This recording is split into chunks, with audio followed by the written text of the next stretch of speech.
미식 축구에 보면 이 쿼터백이라고 하는 포지션이 있더라고요. 이제 공격의 리더의 역할을 감당하고요. 이제 그러다 보니까 가장 눈에 띄는 그리고 가장 중요한 역할을 하는 포지션이라고 합니다. 샌프란시스코 미식 축구팀의 쿼터백으로 유명한 스티브 영이라고 하는 선수가 있어요. 이 선수에 대한 평은 이렇습니다. 미국에서 공을 안고 가장 잘 뛰는 선수, 이렇게 평가가 되어 있어요. 그런데 재밌는 사실은 동시에 이런 평가도 있더라고요. 미국 축구 선수 가운데 제일 많이 넘어지는 선수, 또 이렇게도 평가가 되어 있어요. 제가 처음에 말씀을 드렸습니다만 여러분, 이게 공격에서 가장 중요한 역할을 하기 때문에 워낙 많이 뛰는 거예요. 그리고 워낙 잘 뛰는 거지요. 그러다 보니까 상대팀의 수비, 특히 태클이 많이 들어오게 된대요. 그래서 많이 넘어진다는 거예요. 이 미식 축구 경기장의 규격을 봤더니 전체 길이가 100야드, 약 한 92m가 되더라고요. 근데 평균적으로 이 선수에 대한 그 통계가 나와 있는데 4야드, 그러니까 한 3.5m를 뛸 때마다 한 번씩 넘어진다는 거예요. 그러니까 한 번의 경기를 치르면서 얼마나 많이 넘어지겠어요? 그러니까 잘 뛰는 선수이기도 하지만 잘 넘어지는 선수이기도 한 거예요. 어떤 잡지의 기자가 이 선수를 인터뷰하면서 이렇게 물었답니다. 그렇게 다른 선수들이 당신을 뛰지 못하도록 태클하고 그러는데 넘어지는 소감이 어떻습니까? 이렇게 물었어요. 넘어지는 소감이 어떻습니까? 그랬더니 이 스티브 영이 이렇게 답을 했다고 합니다. 나는 넘어질 때마다 강해집니다. 나는 넘어질 때마다 강해집니다. 어찌 보면 이 선수가 이렇게 훌륭한 선수가 될 수 있었던 나름대로 넘어짐에 대한 철학이 아닐까? 넘어짐에 대한 철학이 아닐까? 넘어진다는 것 때문에 아이고 못 뛰겠네 포기하는 게 아니라 오히려 넘어질 때마다 강해진다라고 하는 신념을 갖고 그 선수가 경기에 임했기 때문에 어쩌면 최고의 쿼터백이라고 하는 평을 들을 수 있었던 건 아닌가 싶은 생각이 듭니다. 세상이라는 경기장에서 거룩한 비전이라는 골을 넣는 믿음의 경주에서 넘어지는 것은 사실 그렇게 나쁜 것만은 아닙니다. 저는 그 넘어짐조차도 믿음의 경주의 일부라고 생각합니다. 넘어질 때마다 그래서 주님을 바라보고 오히려 더 강해져서 다시 일어나서 마침내 하나님의 뜻을 이루는 승리자가 된다면 저는 그 넘어짐도 아름다운 일이라고 생각이 되어집니다. 우리는 주님을 믿음으로 환난 없는 삶을 원하지만 주님께서는 우리가 믿음으로 환난 중에도 강하게 되기를 원하십니다. 사실 이 환난, 고난, 이렇게 우리를 넘어지게 하는 일들은 우리는 그저 단순히 우리의 인생에 방해만 된다고 생각하는 건 아닐까. 그래서 그것 자체를 달가워하지 않고 그러다 보니 그것을 그리 원만하게 생각하지 못하는 것 같아요. 그래서 일단 넘어진다 혹은 고난이나 환난이 있다 싶으면 우리가 심히 약해지는 것이 사실입니다. 하지만 주님께서는 다시 일으켜 세워주시고 오히려 그 넘어짐을 통해 우리를 강하게 만들어 주신다는 거지요. 그리고 무엇보다 주님께서는 환난의 면제를 약속하지는 않으셨으나 환난에도 불구하고 궁극적인 승리는 약속해 주셨습니다. 그러므로 우리는 얼마든지 환난 중에도 강할 수 있고 약해지지 않을 수 있으며 오히려 그 환난이 우리에게 더 유익이 된다는 사실을 확신할 수 있다는 겁니다. 시편 138편은 다윗이 주변의 여러 많은 국가들을 대부분 평정하고 그리고 빼앗겼던 법궤를 다시 예루살렘으로 옮겨놓고 난 후에 지었던 시라고 추측을 하게 됩니다. 이 당시의 법궤는요, 하나님의 임재, 즉 하나님 그분이라고 하는 사실을 상징했습니다. 그러므로 법궤가 예루살렘으로 옮겨왔다는 것, 다윗이 이 법궤를 예루살렘으로 옮겨왔다는 것은 아주 중요한 의미를 담습니다. 이런 거죠. 이스라엘 나라 전체가, 이스라엘 국가가 여호와 하나님의 통치 아래 있기를 원한다라고 하는 아주 중요한 믿음의 고백이었던 겁니다.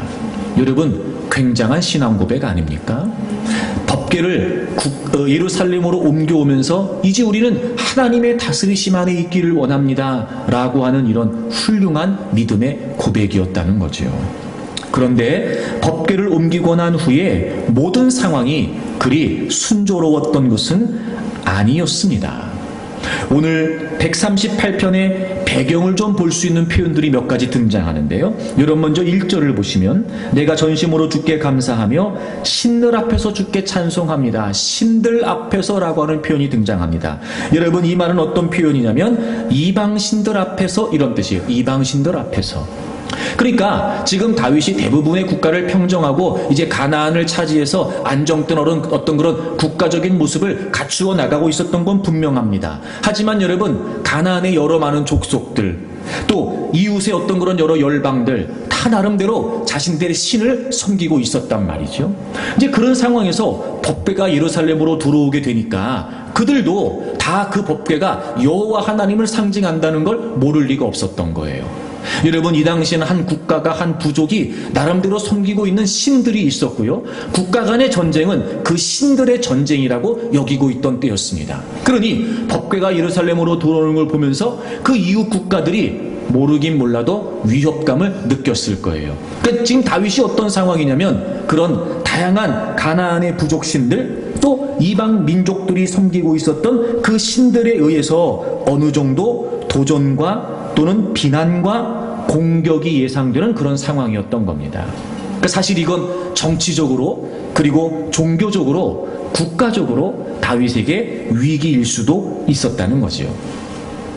그런 여러 가지 공격들이 실제로 있을 수 있었다는 거예요.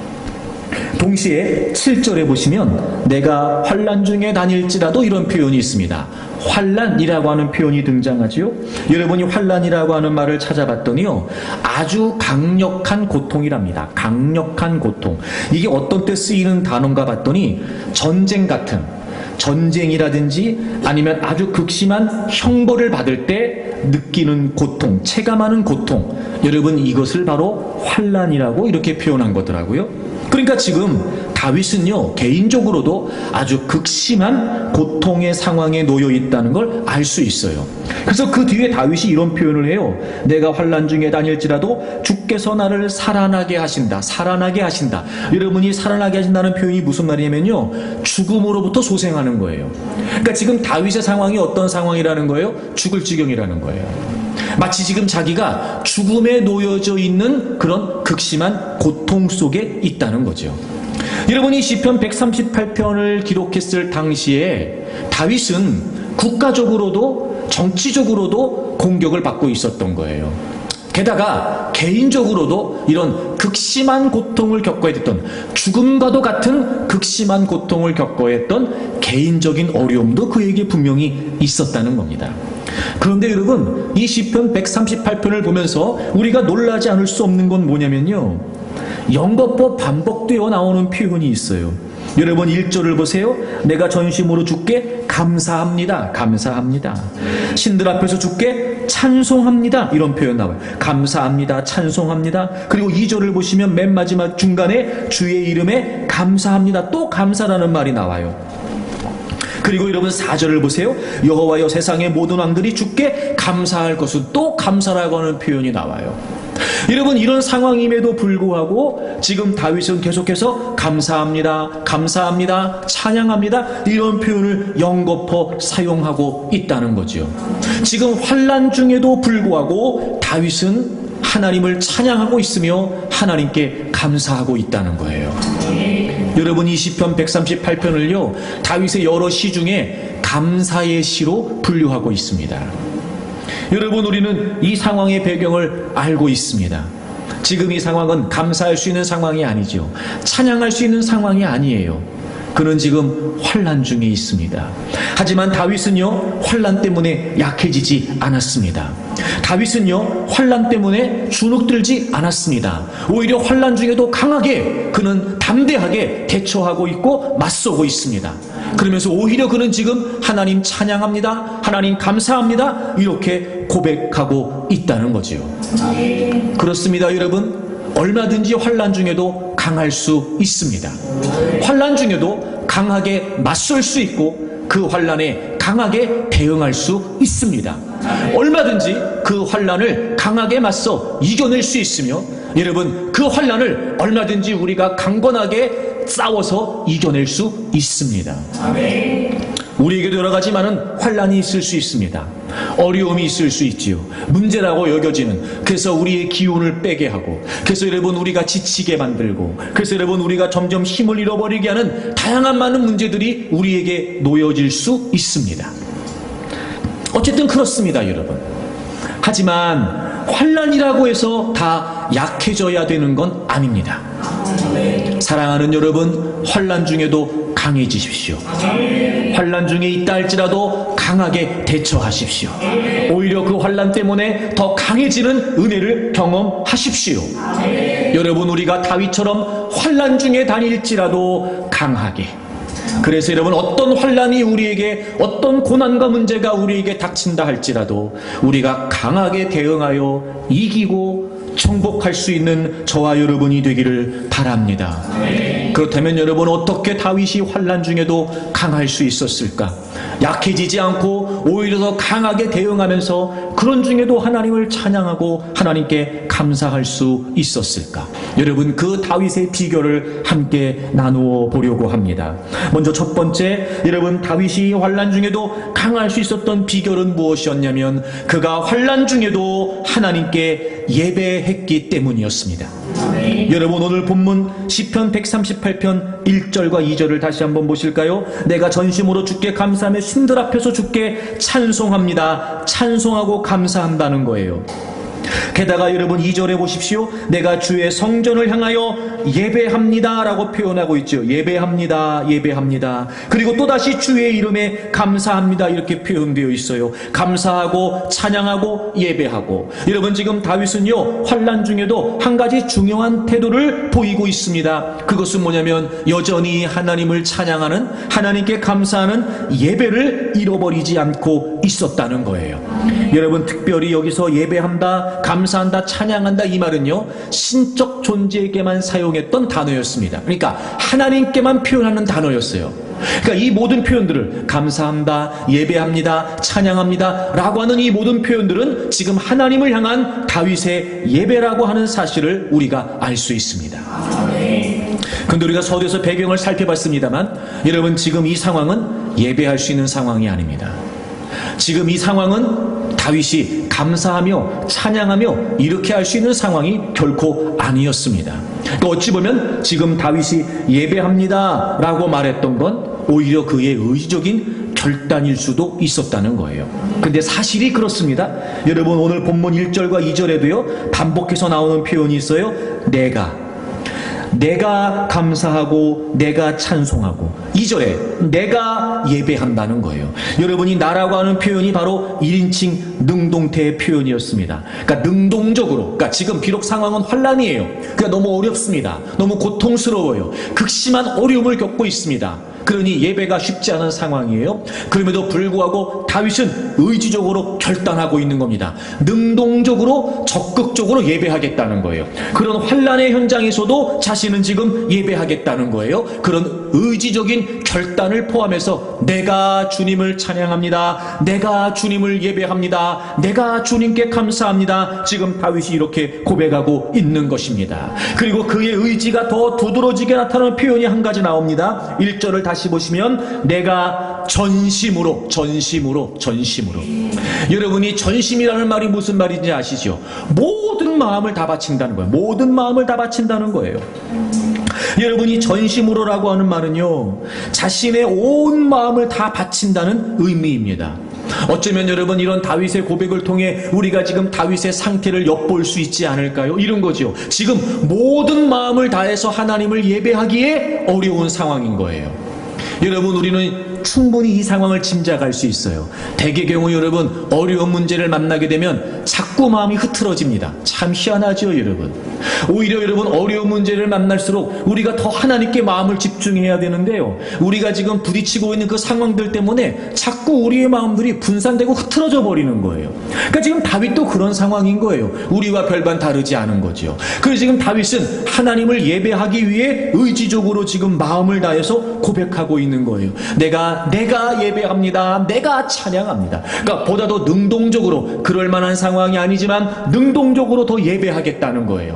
전심으로 하나님을 예배하겠다는 겁니다. 점점 마음이 흐트러집니다. 그럴 수밖에 없는 게, 이런 문제를 만나게 되고 어려운 상황을 겪게 되면 우리는 자꾸 마음이 거기에 쏠리게 돼요. 그러니 하나님을 예배하겠다는 마음을 잃어버리게 됩니다. 사실 여러분, 감정적으로, 정서적으로도 그래요. 그래서 여러분, 우리가 웃기는 말이지만 그런 말 하잖아요. 여러분, 아이고, 예배할 기분이 안 나, 예배할 기분이 안 나. 지금 무슨 찬양할 맛이 안 나. 뭐 이런 거 말입니다. 그런 거예요. 그거는 무슨 말이죠? 점점 우리의 마음이 그 상황과 그 문제 속에 자꾸 쏠려가고 있다는 거예요. 근데 지금 다윗은 고백해요. 내가 전심으로. 그러니까 그만큼 자신의 흐트러지는 마음을 다잡아서라도 내가 지금 하나님을 예배하겠다고 결단하고 있다는 겁니다. 그렇습니다, 여러분. 우리가 어떻게 환난 중에도 강할 수 있을까? 우리가 어떻게 환난 중에도 강하게 맞설 수 있을까? 여러분, 우리는 환난 중에도 하나님을 예배해야 합니다. 대개 경우 여러분, 우리는요, 상황 때문에 예배를 포기합니다. 상황 때문에 예배를 포기하면 안 되고요, 오히려 상황을 내려놓고라도 예배를 지켜야 됩니다. 예배가 그 어떤 환난에서도 우리를 강하게 만들어줍니다. 그러니 우리는 어떤 환난을 만났다고 하여, 어떤 고난을 만났다고 하여 여러분, 예배와 찬양과 기도의 자리에서 후퇴하면 안 됩니다. 여러분, 물러서면 안 됩니다. 물론 여러분, 우리의 심정은, 우리의 감정은, 또 우리의 마음은 얼마든지 그 문제 때문에 흐트러질 수 있고, 여러분, 그러니 때로는 힘을 잃어버리고 기운이 없어지고, 아이고, 예배할 힘도 없네, 아이고, 성경을 펼칠 힘도 없네, 이런 상황에 찬양이 무슨 의미가 있어, 이런 상황에 무슨 기도가 될까, 여러분들 그럴 수 있단 말이에요. 하지만 그러니까 우리에게 더 필요한 게 뭐겠습니까? 예배해야 되겠다고 의지적으로 결단하는 겁니다. 여러분, 물러서면 안 됩니다. 그렇다고 하여 그런 상황에 그런 마음이 드는 건 얼마든지 이해할 수 있으나, 그렇다고 하여 우리가 여러분 예배 자리에서 후퇴하면 안 됩니다. 오히려 더 예배 자리에 공격적으로 나와야 됩니다. 하나님, 지금 예배가 쉽지 않습니다. 하나님, 제 상황과 형편 아시죠? 하나님, 지금 제가요, 찬양조차 쉽지 않아요. 하나님, 감사는커녕 하나님, 버티는 것도 쉽지 않습니다. 하지만 내가 하나님을 예배할 것입니다. 제가 전심으로 하나님 앞에 있겠습니다. 여러분, 이렇게 의지적으로 결단하면서 하나님을 예배해야 된다는 겁니다. 왜 이토록 예배의 결단이 중요한 걸까요? 여러분, 왜 이토록 우린 예배를 결단하고 예배의 자리에 나와야 되는 걸까요? 오늘 본문에 등장하는 다윗의 고백을 통해서 왜 이렇게 예배가 중요한지를 우리가 알 수 있습니다. 먼저 1절을 다시 보시면, 내가 전심으로 주께 감사하며 신들 앞에서 주께 찬송한다는 거예요. 제가 서두에 이 배경을 설명드렸습니다. 가나안에 많은 부족 신들이 존재하고 있습니다. 이웃 열방들은 나름대로 자신들의 신들을 숭배하고 숭상하고 있습니다. 그렇게 여러 신들이 도처에 깔려 있습니다. 그런 여러 신들 중에서도 다윗은 지금 하나님께만 예배하겠다는 거잖아요. 그러니까 이런 의미지요. 다른 많은 신들이 있습니다. 주변에 그런 신들에 관해 알고 있습니다. 들어서 알고 있습니다. 눈으로 보여집니다. 그들은 그 신들이 자신들의 신이며 그 신들이 진짜 신이라고 그 신을 예배합니다. 하지만 다윗의 결단은 분명합니다. 그럼에도 불구하고 그런 상황 때문에 자신에게 도전이 주어지고 다양한 많은 그런 신들이 자신에게 위협을 가한다 할지라도 나에게 있어서 경배의 대상은 오직 하나님 한 분이시라는 거예요. 하나님 한 분이십니다. 다시 말하면 이런 거지요. 그런 다양한 많은 거짓 신들 앞에서 나에게 있어 진짜 신은 하나님 한 분이시라는 거예요. 하나님만을 인정하고 하나님의 실제를 인정하고 하나님의 실존을 자기가 인정하겠다는 겁니다. 믿음의 대상을 분명히 한다는 거예요. 여러분, 우리의 삶의 현장이 그렇습니다. 우리는 자꾸 마음이 쏠립니다. 이런 거지요.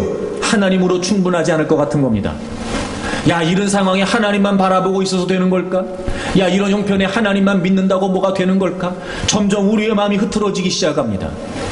그리고 여러분, 우리는 하나님을 믿는다고 말하지만 정작 문제 앞에서의 우리의 삶의 모습은 하나님을 믿지 않는 건지도 모르지요. 하지만 다윗은 그러지 않았습니다. 여러분, 이방의 많은 신들이, 이방의 많은 족속들이 법궤가 예루살렘으로 들어오니까 마치 이게 신과 신의 경쟁인 것처럼 공격을 가해오고 있을 때, 그럼에도 불구하고 다윗은 전혀 자신의 의지를 굽힐 의사가 없었던 겁니다. 아무리 그렇게 다양한 많은 신들 앞세워 너희들이 우리를 공격하고 나를 공격한다 할지라도 나에게 있어 하나님은 오직 여호와 한 분뿐이시라는 거예요. 나는 하나님만을 의지하겠다는 겁니다. 하나님만이 나에게 진짜 신이고 나에게 실제 하시는 하나님은 오직 여호와 한 분뿐이시라는 겁니다. 여러분, 우리에게 정말 필요한 게 뭘까요? 그럼에도 불구하고 하나님이 나의 유일한 신뢰의 대상이시라는 믿음의 고백이 아닐까요? 오히려 우리가 환난 중에 약해지지 않고 그 환난 때문에 쓰러지지 않고 오히려 환난 중에도 강하게 버텨낼 수 있으려면 여러분, 우리가 믿는 대상을 오히려 더 분명히 해야 되는 게 아니겠냐 말입니다. 우리는 하나님이 어떤 분이신지 잘 알고 있습니다. 하나님이 우리에게 어떤 존재인지 우리는 잘 알고 있습니다. 하나님은 실제 하시는, 실존하시는 살아계신 하나님이라는 걸 우리는 잘 알고 있습니다. 그러니 여러분, 우리가 그런 환난 중에도 하나님께 예배한다는 게 무슨 의미예요? 나에게 있어서 하나님은 오직 나의 예배를 받으시는 하나님 한 분뿐이시라는 거예요. 난 그분만을 바라보겠다는 거예요. 난 그분만을 의지하겠다는 겁니다. 오직 나에게 있어서 믿음의 대상은 하나님 한 분뿐이시라는 거죠. 그러니 그런 중에도 예배를 결단하는 겁니다. 의지적으로라도 마음을 다해서라도, 쉽지 않지만 그럴 상황이 아니지만 그럼에도 나는 예배를 사수해야 되겠다. 내가 예배에서 후퇴할 수 없다. 그리고 의지적인 결단으로 예배하는 거예요. 여러분, 우리가 환난 중에도 예배한다는 건 하나님만이 우리의 신뢰의 대상이시라는 걸 고백하는 겁니다.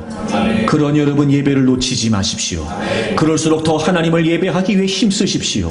공동체 예배에 나오고 개인의 경건 예배가 흐트러지지 않도록 더욱더 여러분 예배를 사수할 수 있기를 바랍니다. 2절에 보세요. 다윗이 이렇게 고백합니다. 내가 주의 성전을 향하여 예배합니다. 내가 주의 성전을 향하여 예배합니다.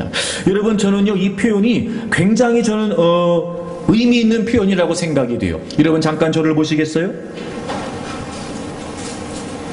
여러분, 이게 다윗이 지은 시잖아요. 그렇죠? 그러면 이 당시 아직 성전이 없었어요. 우리가 알고 있는 것처럼 성전이 언제 지어져요? 다윗이 짓고 싶었는데 다윗 때 못 졌어요. 솔로몬 때 졌단 말이에요. 그럼 지금 다윗이 이 시를 쓰고 있는 상황에 성전이 있어요, 없어요? 없어요. 근데 지금 다윗은 믿음의 고백을 드려요. 내가 주의 성전을 향해 예배한다는. 그러니까 이거는 지금 성전이 지어졌기 때문에 그 성전을 향해 예배한다는 의미가 아닌 거지요. 믿음의 성전을 얘기하는 거, 이게 무슨 말이에요? 여러분, 이 당시에 성전은 어떤 의미였어요? 하나님의 임재를 상징했었어요. 이 당시에 성전은 어떤 의미였어요? 그 공간 자체에 하나님이 계신다고 생각했어요. 물론 지금은 그렇지 않습니다. 여러분, 지금은 우리가 예수 그리스도를 믿잖아요. 이제 우리 안에 하나님이 거하시죠. 그래서 저와 여러분이 성전이에요. 하지만 여러분, 이 당시에는요, 그 성전 자체가 하나님이 계신 곳이라고 여겼단 말이에요. 그러니까 지금 다윗이 내가 주의 성전을 향해 예배합니다, 이게 무슨 의미예요? 하나님의 임재를 갈망한다는 거예요. 하나님의 임재를, 하나님의 존재를, 하나님의 실제하심을. 다시 말하면 환난 중에도 그가 그토록 예배에 대한 결단을 했던 이유가 뭐였어요? 내가 지금 환난 중에 있지만, 환난에 직면하고 있지만 나는 지금 나의 믿음의 대상 되신 하나님 그분을 만나기를 원한다는 거예요. 만나기를 원한다는 거예요. 주의 성전을 향하여, 즉 하나님의 임재, 하나님의 그 실존하심. 내가 지금 비록 현실에서 문제를 만나고 있으나 그 문제를 만나고 있는 현실의 삶에 하나님도 계신 게 분명하니까, 마치 지금 내 앞에 놓여져 있는 문제 때문에, 내 눈에 펼쳐져 있는 상황 때문에 하나님이 안 계신 것 같고, 하나님이 계시다는 걸 모르진 않지만 점점 의심될 수밖에 없는 상황에, 하나님, 저는요 하나님을 예배하겠습니다 라고 하는 결단이 뭐예요? 난 지금 이 자리에서도 하나님을 만나고 싶다는 거예요. 확실하게 분명하게 저는 지금 이 환난의 자리에서 하나님을 만나기를 원합니다 라고 하는 고백이 바로 예배에 대한 그의 고백이었다는 거죠. 그리고 3절에 그가 고백합니다. 내가 간구하는 날에. 여러분, 이게 무슨 말이에요? 하나님께 구한다는 거잖아요. 여러분, 우리가 왜 하나님을 만나려고 하는 겁니까? 하나님과 교제하려고 하는 거예요. 여러분, 우리가 예배 자리에서 뭐가 필요한 겁니까? 그리고 하나님을 만나는 거지요. 우리는 하나님 만나기 위해 예배 자리에 나옵니다. 그래서 뭐 하겠다는 거예요? 하나님을 더 알아가겠다는 거예요. 하나님과 대화하겠다는 거지요. 하나님을 더 깊이 있게 경험하기를 원하는 거죠. 하나님과 교제하기를 원한다는 거예요. 여러분, 우리가 하나님을 예배한다는 건요, 그저 어떤 형식에 참여하는 게 아닙니다. 여러분, 우리가 하나님을 예배하는 자리에 있다는 건 적어도 하나님의 그 임재를 갈망하고, 즉 살아계신 하나님의 실존하심을 우리가 갈망하면서 그분을 만나 내가 그분과 대화하고 그분과 교제하기를 원한다는 의미를 담는 거지요. 다윗은 하나님께 간구해요. 하나님을 만나는 자리에 나왔습니다. 하나님, 제가 지금 이런 형편입니다. 하나님, 제가 지금 이런 문제가 있습니다. 하나님, 저를 좀 도와주십시오. 이렇게 하나님께 지금 아뢰고 있단 말이에요. 하나님과 얘기하고 싶다는 거예요. 하나님과 대화하고 싶다는 겁니다. 그는 그렇게 하나님과의 관계 속에서 하나님과 교제하고 하나님과 더 가까워지기를 원했던 겁니다. 여러분, 그의 고백을 지금 살펴봤습니다. 왜 우리가 환난 중에도 예배가 중요한 걸까요? 왜 우리가 환난의 자리에서도 예배가 그토록 중요한 걸까요? 여러분, 내가 예배하겠다라고 하는 의지적인 결단은 너무나 중요한 의미를 담습니다. 내가 지금 환난을 만나고 있으나 이 중에도, 이런 중에도 내가 신뢰할 수 있는 분은 오직 하나님 한 분뿐이십니다. 하나님, 제가 지금 환난에 대해 주님 만나고 싶습니다. 주님 살아계시죠? 주님 저와 함께 하시죠? 주님 실제하시죠? 제가 그 주님 만나고 싶습니다. 의심되고 있는 내 마음, 지금 내 눈앞에 펼쳐지는 상황 때문에라도 자꾸 의심이 드는 이 내 마음, 저는 하나님을 만남으로 확실하게 견고하게 붙들고 싶습니다. 그리고 하나님 얘기하고 싶습니다. 누구도 내 이야기를 들어주지 않습니다. 아니, 하나님, 누구에게도 얘기할 수 없는 고민입니다. 누군들 얘기한다고 이해해 줄 수 있을까? 나를 비난이나 하지 않으면 다행일까? 하나님, 이런 이야기를 제가 누구에게 할까요? 하나님, 제가 주님과 나누고 싶습니다. 주님과 교제하고 싶습니다. 대화 가운데 주님과 더 가까워지고 싶습니다. 소통하며 주님을 더 깊이 알아가고 싶습니다. 여러분, 이런 의미를 담아서 지금 다윗은 환난 중에도 하나님께 예배하겠다고 결단하고 있었던 겁니다.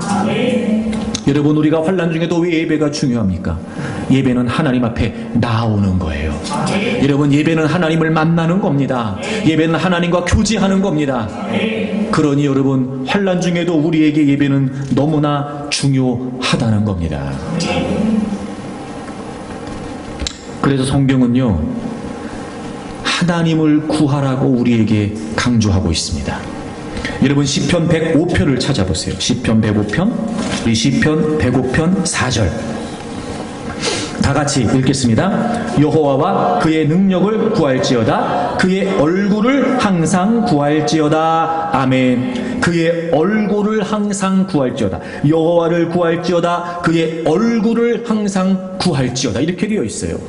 여러분, 이 얼굴이라고 하는 단어는요, 임재를 의미합니다. 즉 하나님의 실존을 의미해요. 하나님의 실존을. 그러니까 얼굴을 구한다는 건 무슨 말이에요? 하나님을 구한다는 거죠. 하나님 앞에 나아간다는 거예요.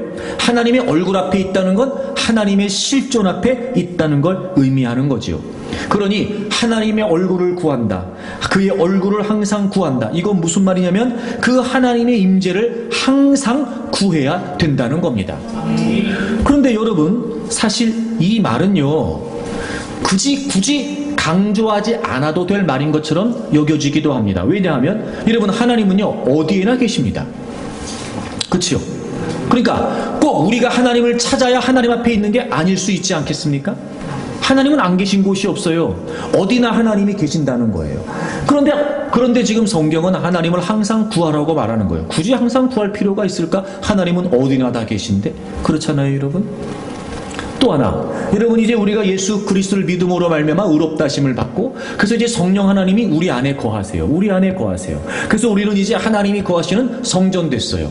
아니, 여러분, 하나님이 나와 함께 하시는데, 내 안에 거하시는데 뭐 구할 필요가 뭐가 있어요? 안 계신 분이어야 구하고, 나와 떨어져 계셔야 구한다고 말하지만, 여러분, 늘 내 안에 거하시는데요, 하나님이. 근데 왜 하나님은 항상 구해야 된다고 얘기하는 걸까요? 제가 지금 설명드린 이 두 가지 의미를 생각해 보면 사실 하나님을 항상 구해야 된다, 이건 별로 의미가 없는 것처럼 여겨져요. 그럼에도 불구하고 왜 성경은 우리에게 하나님을 항상 구해야 된다, 그분의 얼굴을 구해야 된다라고 말하는 걸까요? 그래요? 하나님은 언제나 어디서나 계신단 말이에요. 그리고 하나님은 늘 우리와 함께 하시지요. 여러분, 이 하나님의 명백한 임재가 우리에겐 분명합니다. 근데 문제는 뭐냐면 우리가 이걸 늘 경험하는 게 아니라는 거예요.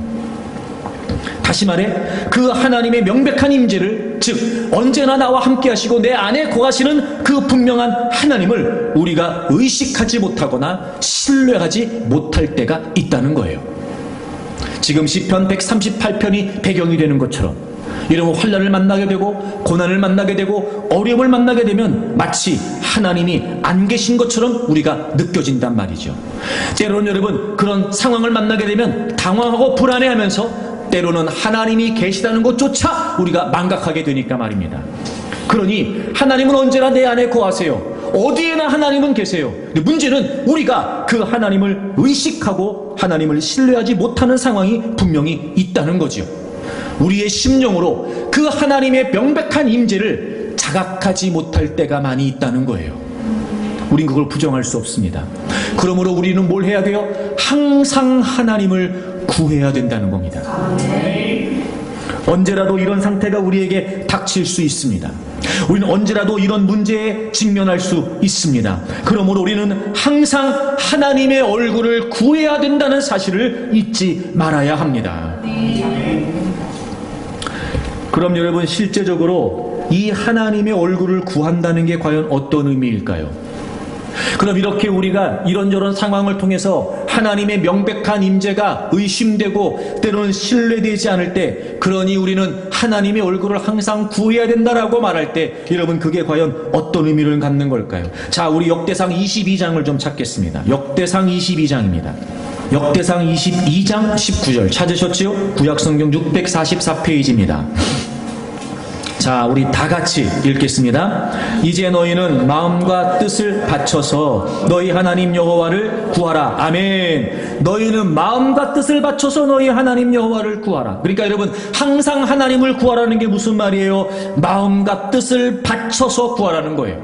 여러분, 여기서 이 바친다는 말은요, 전부를 기울인다 이런 뜻이에요. 전부를 기울인다. 그러니까 우리의 마음도 우리의 뜻도 하여튼 우리의 전 존재, 전 인격을 하나님께로 기울여서 그분을 구하라는 거예요. 그런 걸 보면 말입니다, 여러분. 우리가 살아가고 있는 많은 삶의 현장에서 우리가 만나는 모든 문제 가운데 우린 이렇게까지 마음과 뜻을 다 기울여서 하나님을 구하지 않으면 여러분, 우리는요 자꾸 분명한 하나님의 실제하심을 망각할 수 있다는 거예요. 의식이 안 되는 거예요. 인식이 안 되는 겁니다. 그리고 자꾸 의심해요. 그러니 점점 여러분 약해질 수밖에 없지요. 그리고 점점 우리는 실망하고 좌절의 감정에 빠지게 됩니다. 급기야 여러분 포기할 지경에 이르게 된다는 거예요. 그러므로 우리는요 마음과 뜻을 다해야 됩니다. 여러분, 우리의 생각의 관심이요 오로지 하나님을 구해야 된다는 겁니다. 우리가 마음으로 온전히 사랑하는 마음을 다 담아서 의식적으로 하나님께 집중해야 된다는 겁니다. 두 가지로 말씀드리고 싶어요. 첫째는 의지적인 선택입니다. 두 번째, 의식적인 노력입니다. 여러분, 우리가 하나님을 구한다는 거 말입니다. 하나님께 예배한다는 거 말입니다. 의지적으로 선택해야 되며 의식적으로 노력해야 됩니다. 그렇게 우리는 마음과 뜻을 다 기울여서 항상 하나님을 구하지 않으면 여러분, 우리 환난 중에도 강해질 수 없습니다. 여러분, 환난 중에도 예배해야 됩니다. 쉽지 않습니다. 하지만 여러분, 우리가 살 길은 하나님을 예배하는 길입니다. 하나님을 만나야 됩니다. 하나님을 확신해야 됩니다. 하나님이 안 계신 건 아니지요. 하나님 우리를 떠나지 않으십니다. 늘 우리와 함께 하시지요. 하지만 우리가 의식하지 못하거든요. 그게 확신되지 않거든요. 그러니 환난 중에 우리는 점점 약해질 수밖에 없었던 겁니다. 그래서 의지적으로 예배를 선택해야 되고 의식적으로 하나님을 구하기 위해 노력해야 됩니다. 그래서 이런 마음이 들었어요. 하나님을 구한다는 게 무슨 말일까요, 여러분? 하나님을 구한다는 게 무슨 말일까? 그건 하나님을 원하는 거예요. 우리는 대개 경우 문제를 만나면 하나님을 필요로만 합니다. 하나님을 필요로 하는 게 아니고요. 하나님 그분을 원하는 거예요. 왜 여러분 사람과 사람 사이에서 이런 거죠. 만나고 싶어, 보고 싶어, 같이 밥 먹고 싶어, 같이 차 마시고 싶어, 이렇게 같이 뭐 하고 싶어, 뭐 하고 싶어, 뭐 하고 싶어, 이건 다 뭐예요? 그 사람을 원한다는 거예요. 이런 거 아닐까? 그 사람을 만나서 밥을 먹는 거지 밥 먹기 위해 그 사람 만나는 건 아니에요. 무슨 말인지 아시죠? 그러니까 그 사람이 좋아요. 그 사람을 원해. 그래서 그 사람을 만나서 밥도 먹고 차도 마시는 거지 차를 마시기 위해 그 사람을 불러내는 건 아니란 말이에요. 그러니까 하나님을 구한다는 게 뭐예요? 하나님을 필요로 하겠다는 게 아니라 하나님을 원한다는 거예요. 그러려면 여러분 우리가 환난 중에도 하나님이 나와 함께 하신다는 사실이 분명해져야 돼요. 그러니까 우리는 하나님을 구하는 거예요. 여러분 하나님을 원하십시오. 그러니까 다시 말해 하나님이 좋아야 돼요. 여러분 한번 스스로 생각해 보세요. 내가 하나님이 좋은가? 내가 하나님이 좋은가? 여러분 우리가 하나님이 좋은가 좋지 않은가는요 나를 보면 내가 알아요. 나를 보면. 그러니까 하나님이 좋아서 예배를 드리는 건지 아니면 예배를 드려야 되니까 예배를 드리는 건지는 나를 보면 알아요. 그래서 왜 여러분 감기하고 연애는 숨기지 못한대잖아.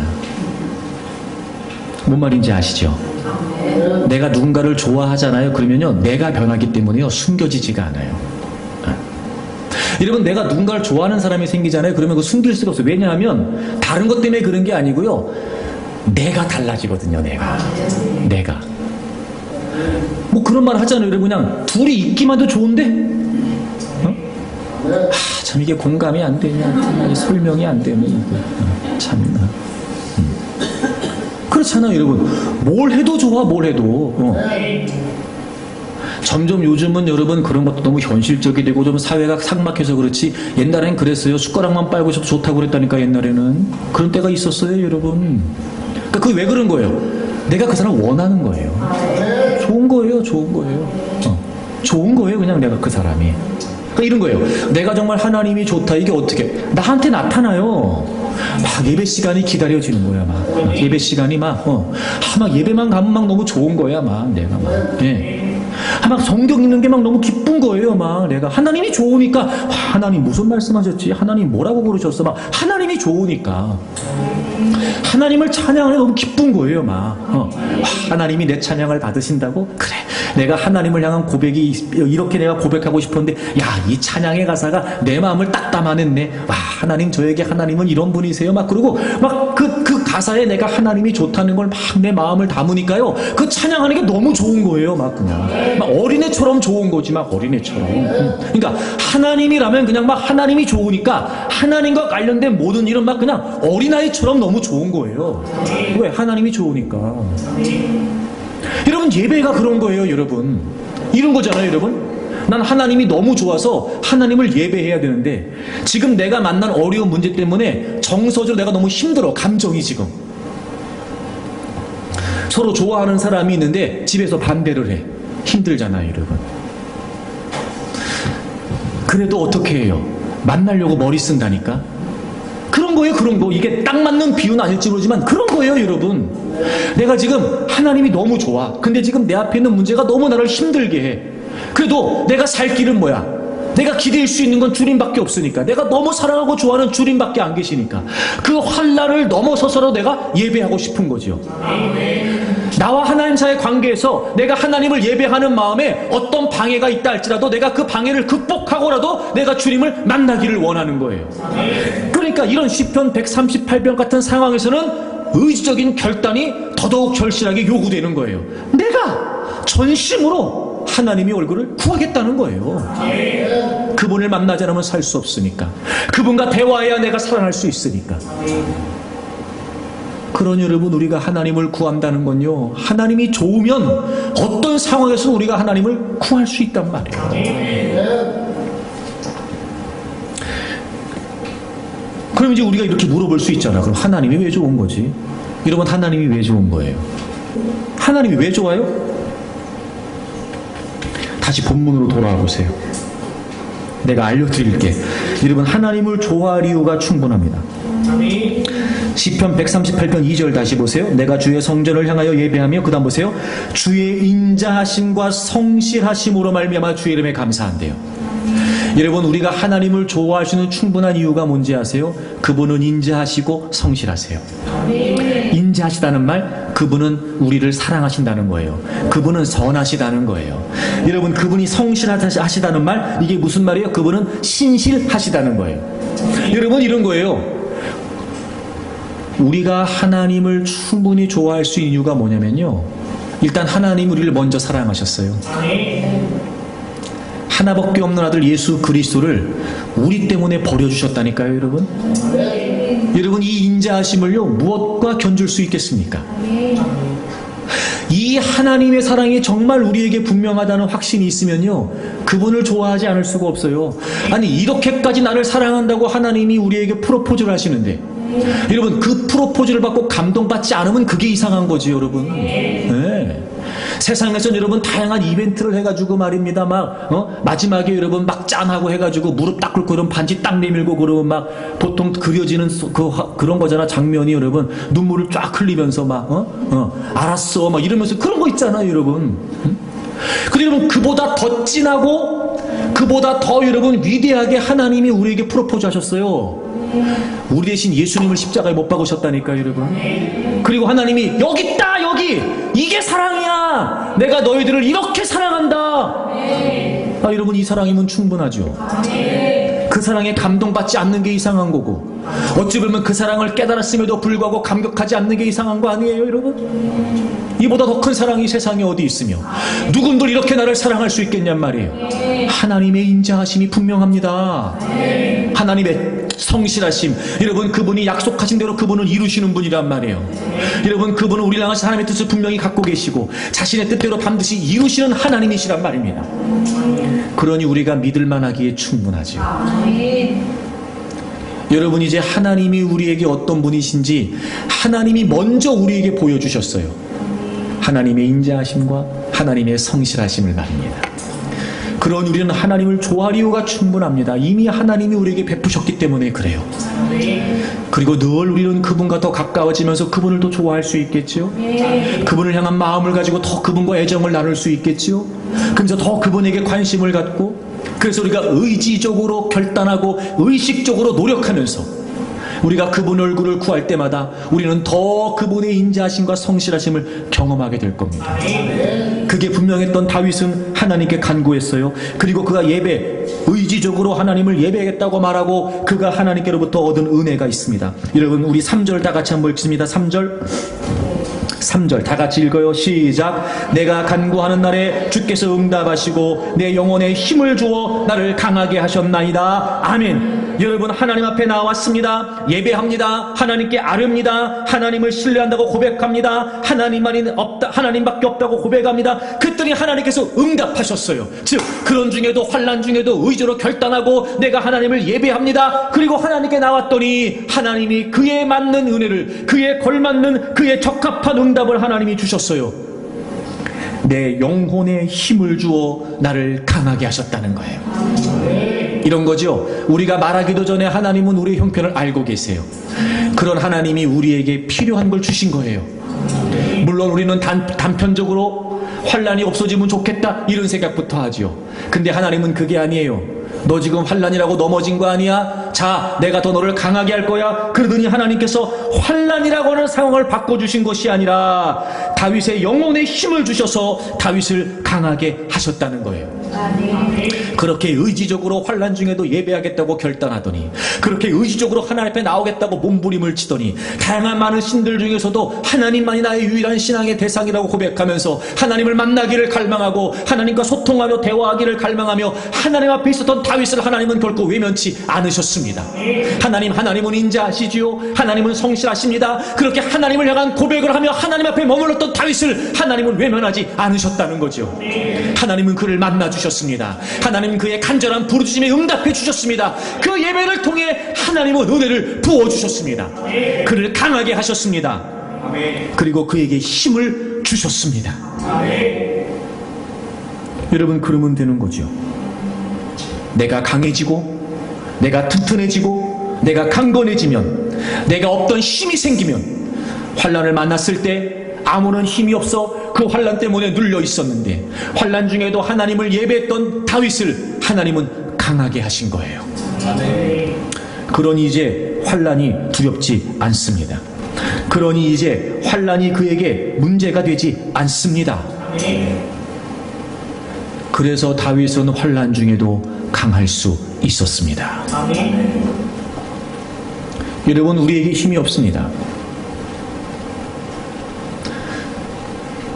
우리가 힘이라고 생각하는 건 우리에게 힘일 수 없습니다. 만약에 그렇다면 우리에게 주어져 있는 상황을 우리는 문제라고 환난이라고 여기지 않습니다. 우리가 지금 만나고 있는 상황들을 문제라고 환난이라고 여기는 건, 내가 지금까지 아무리 이것은 이것이 나의 힘이다 라고 말했다 할지라도 그게 힘이 될 수 없다는 걸 반증하는 건지도 모르죠. 여러분, 힘은 하나님이 공급하셔야 돼요. 하나님과의 관계 안에서 공급하신 은혜로 말미암아 우리가 힘을 얻는 거예요.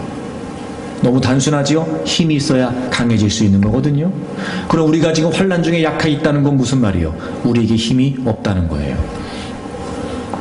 그런데 하나님은 우리에게 힘을 공급해 주세요. 우리 영혼에 힘을 주셔서 우리를 강하게 하십니다.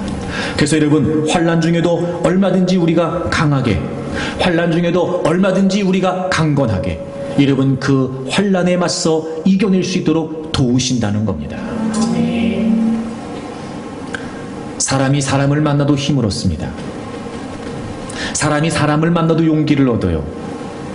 대부분 여러분, 세상에서 성공했다는 사람들, 어려운 환경을 딛고 일어서서 나름대로 그 분야에서 큰 성과를 냈다는 사람들의 이야기를 살펴보십시오. 누군가 그를 도왔던 사람이 있습니다. 누군가에 건넸던 한마디, 누군가 도와줬던 그 한 번의 도움. 여러분, 그렇게 사람이 사람을 만나도 그의 문제를 이겨낼 수 있는 용기와 힘이 생긴단 말이에요.